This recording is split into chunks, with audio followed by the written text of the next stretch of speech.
we're going to learn about a demographic of persons who we call at this channel the Witches of Eastwick. The Witches of Eastwick. Now, that does not represent all female murderers out there, all female killers. That is to represent those out there who are female killers that reach new heights and levels of dumbness. And in this episode, we're going to look at three really dopey witches. Each one of them had a plan. What kind of plan? A J for Genius plan. And each one of these DCs had a story to tell and the genius of the brains to back both them up. Yep, DCs. Each one of them kind of different in their own special, unique kind of way. So, let's go meet our new DCs. First up on the choppers, this DC. Its name is... It's almost Halloween. Kids, if you answer the door and it looks like this, close the door and run. So, let's go see the deeds of which this dopey witch did. Let us get back to 2016 in Maricopa, and that is in Arizona, good old US of A. It was back then in 2016 with a really nice guy, a really nice guy called Michael Agiter, who was 31 years old, made an insanely bad decision, and that was he shacked up with our DC. They even got pregnant. Now, before that baby was born, Michael figured out that the chick he was seeing, this DC, that he figured out that she was a bitch of Eastwick. Like, even the courts had figured out that this chick was a saint. Because that guy, that good guy Michael, he had to take a restraining order on this DC. Now, you don't hear about those that often, but when those things are taken out, they're usually taken out for quite good measure. The bitch is, she's DC. She didn't keep to it. Now, what had been happening in 2016 is that this DC was trying to depose Michael from being the father of the baby. And Michael was afraid for the baby because he had figured out that she was a bitch of Eastwick. So what Michael did was he set up a paternity test of which he was going to do the legal thing and prove that he was the father of the baby, as he believed he was. But our DC, she didn't want that. She didn't want that at all. So she came up with her J for Genius plan. And this is how it went. On the day that Michael was going to have the paternity test, on that day he was driving back out of the city to his house, and then he was going to go have the paternity test. So our DC knew that. So she thought, that's the time I'm going to kill him. And to do that, she was going to drive there. But she wasn't going to drive there in her car. She had seen enough TV to know that's probably not a good idea. So what she did was, she went to work,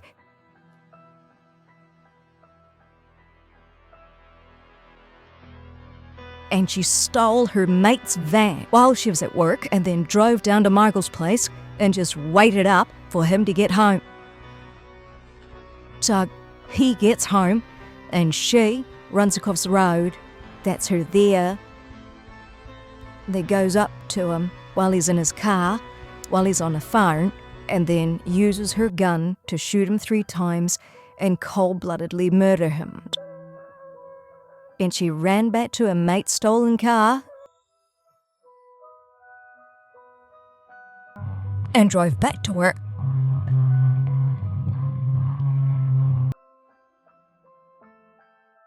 Parked up and snuck back into work like she was never gone. That's her plan. Lucky no one saw her. There was no eyewitnesses, so she might have gotten away with it. Genius. Just fucking genius. So, the cops get the security footage that we've just watched, and they track down the van. And what do you know?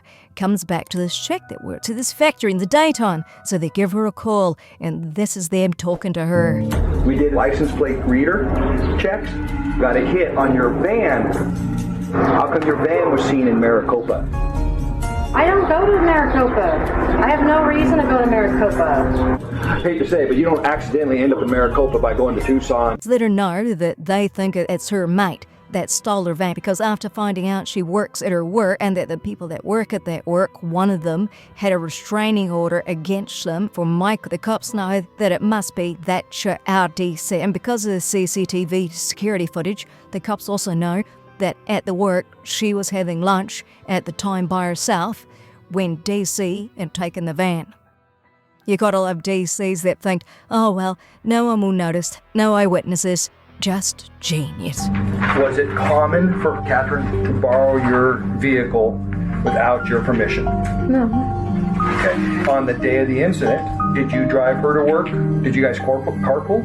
No. Okay. But how about on the date of the 16th, that Friday? Because you went and got lunch. Yeah, I went and got lunch myself and asked her if she wanted to come. She said she wasn't up to it. She had brought her lunch.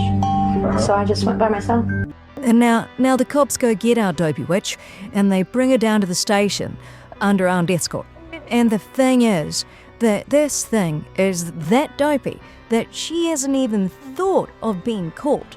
Like, she thought that plan was perfect, so there was no need to come up with some kind of explanation about anything because she just thought that she would never be caught on that plan. On that plan. And now you understand, you see, it's a different level that these DCs operate on.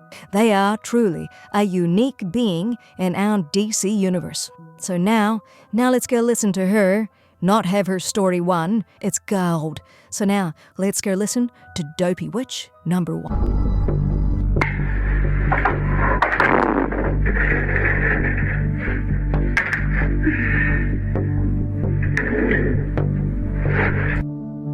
It's really hard to understand this chick in this interrogation it drones on, so I'll cut it up and make it clear and get straight to the question on lunch. Did you have a lunch break? Oh, DC, you are screwed. No lunch break? I look through my lunches almost every day. Oh, DC, you are screwed. Golday, this DC, this genius of a murderer, thinks that the cops have got nothing on her and that she's got nothing to worry about and to play dumb, but don't take it for granted because she really is that dumb. And the cops about to inform her that her J for Genius plan was watched by them on CCTV, and that's when our genius realizes the game is up. But unfortunately, there was a homicide in our town. And unfortunately, we have video, what appears to be you at the scene of that homicide. Alright, well then, I don't know what else to tell you. It's Golday. She has no story. Okay, do you even want to know who was killed today? What a strange chick, eh? And poor young Michael found that out too late. Not really. Lawyer. What does that mean? Give me a lawyer. Give you a lawyer? Yeah, I don't want to speak to you guys anymore. And that's the end of the dumbness of this chick. So, how did it all end up? Well, old genius here, our dopey fucking witch, she pled not guilty. Good, but of course she did. She's a DC, and typically that's what DCs do. So, she was found guilty and given life without parole, which is just perfect. No more being a dumb witch out in public or behind bars now, baby. And that brings us to the conclusion of this chapter, and no, actually I won't use chapter, but this section of this episode in regards to this dopey witch. Oh, this is gold. You guys want to see a really stupid psychopath. This thing's one of those witches of Eastwick.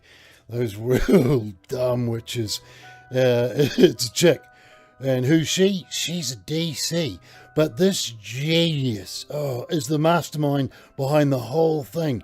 Because this genius got this genius to kill her ex-boyfriend and his new girlfriend so she could keep the kids.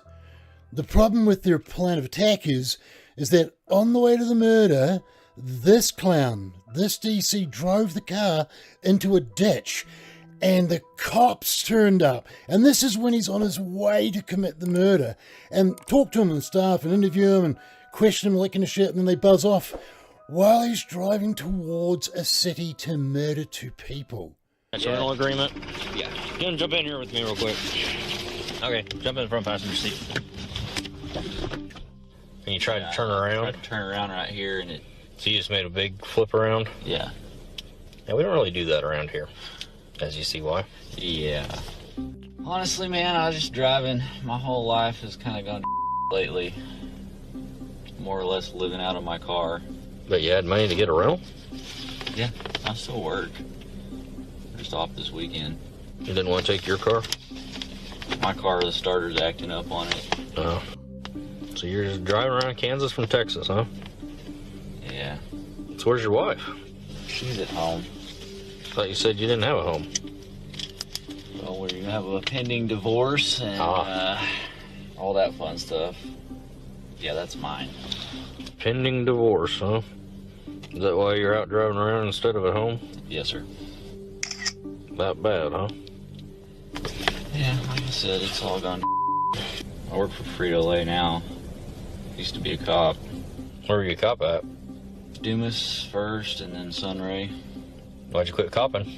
Well, I pissed off the DA and That can happen. I was tackling some pretty big public corruption cases. Ended up with a target on my back and got arrested by the Texas Rangers on a charge.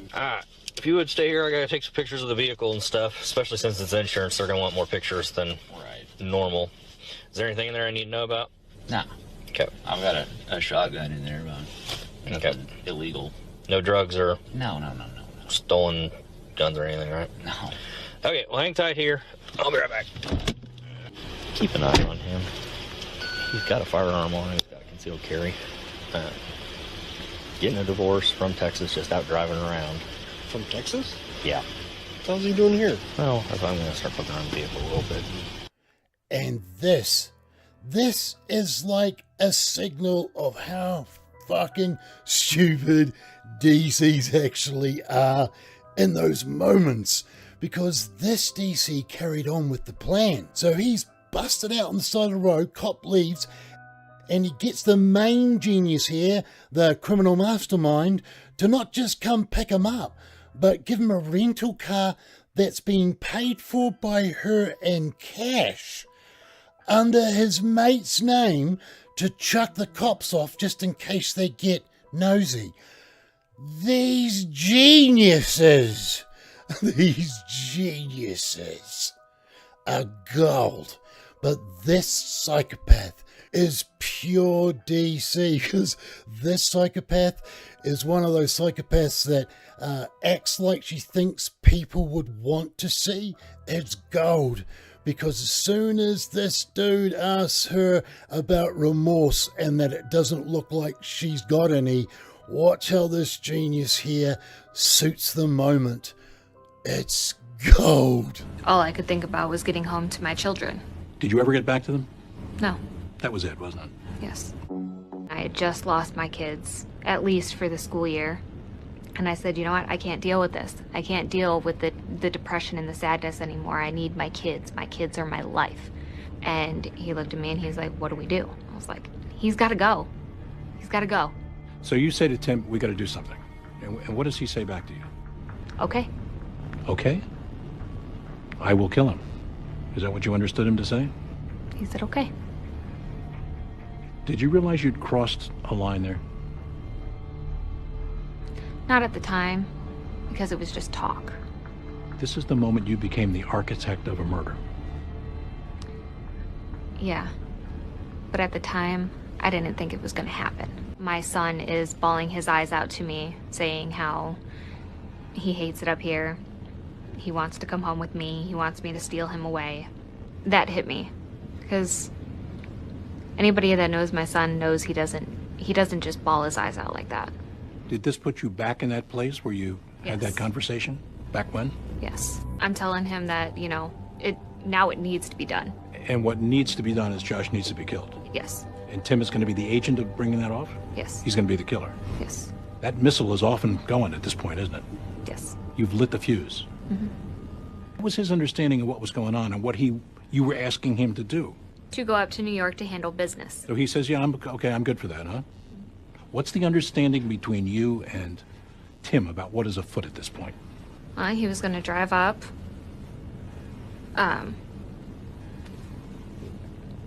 kill Josh and come back. Charlene, that makes you a murderer. Do you realize that? You have commissioned this. The gun is in your hand every bit as much as it is his when you say, go do this thing, we're in it together. Do you get that? Yes, I do. So what are your words to Tim when he heads out? That I love him. Calls me at 4 a.m. Says I wrecked the rental car. And what are you supposed to do? Get him a fresh set of wheels? I tried. You guys both know how law enforcement works. Mm-hmm. You're on the record. This would be an excellent time to call this thing off, right? Mm-hmm. Maybe a sign this wasn't meant to be. We tried to go to New York and ended up in a ditch in Kansas. But you go up there. What do? I picked him up from the motel and I drove him to an airport so he could rent a vehicle. On you go, part 2. Plan is on. Do you give him encouragement? Not really encouragement, but I give him the debit card and credit cards if he needs them, and... Here's your new ride. Go to New York and kill the father of my children. Mm-hmm. How do you find out? I got home from work on Monday, the 22nd of October. I saw the news articles of shootings in Epsiodes. This next part's out of it. This is when you see and you get to visualize this kind of psychopath, because she ended up going to the funeral on, like, her ex-partner's side with their whānau and acted in grief with them and held them in, like, in their time of need. And she's the psychopath that ordered the execution. It's cold. What kind of psychopath is this thing? DC dumb. That's really monstrous behavior. I mean, there's the crime in itself of setting it all in motion, which you do. But then this other thing of coming right into these people's homes and to say, I'm so sorry for your loss and you're responsible for the loss. This horrible thing. How could you do that? It was hard. She was not supposed to be involved at all. It would have been okay if Josh is dead, because that was the plan. It was the plan, yes. Okay, no. I mean, it still was a shock that it actually happened. Yes, it was planned to happen. It was planned by you. Yes. And there she is with a gun right up against the back of her ear. Blew her brains out. Right. Now this next bit is when he goes there. So he's about to confront her about how much of a psychopath she is. It's gold. Do you realize how much misery you've caused, Charlene, to so many human beings in the course of this? Yes. How many families are destroyed because you wanted to have what you wanted to have? Do you have any remorse for that? Tons. I gotta say, it doesn't really show. I don't know how remorse is supposed to look, but I don't think I'm seeing it. And there it is. That's the confrontation point where this psychopath learns that the way in which they are acting isn't the correct way to do it. It's the same as the Chris Watts interview when Wahine polygrapher pointed out to Chris that he hasn't even shed a tear. I just find it hard to hear you talk about just having this emotional, conversation with Shanann, and you're bawling and crying together, and you have not shed one tear in 2 days that you've been here. Not one. And help me understand that, because I don't get it. These are your baby girls, and you have not shed one tear over them not being around. And within 20 seconds, there were tears. Fucking DC dumb, man. They are gold DC dumb. Just another dopey witch. And right now, this psychopath is thinking, I have to cry. Damn it, I have to cry. Oh, I'll have to try and cry. It's gold. You seem to be okay with what's happened. On the outside, maybe. What happened to you? I made bad choices, and I regret them every single day. I need a break. She returned to her chair, more emotional this time. What do you tell people who's pretty quickly to call you A dopey witch, DC. A monster, just flat out evil. I'm a human being. I make mistakes. This was ultimately the biggest mistake I've ever done. I'm sorry more than I can express. Every day, it runs through me. In your predicament now, that's not going to get you so much as an extra bologna sandwich. I know what I did was wrong. And I know sorries are not good enough, and it will never be good enough. And that's how dumb this DC is to think that we would fall for it. Believe her. Look at it. Oh, God. Anyways, stay safe. Stay safe, everyone.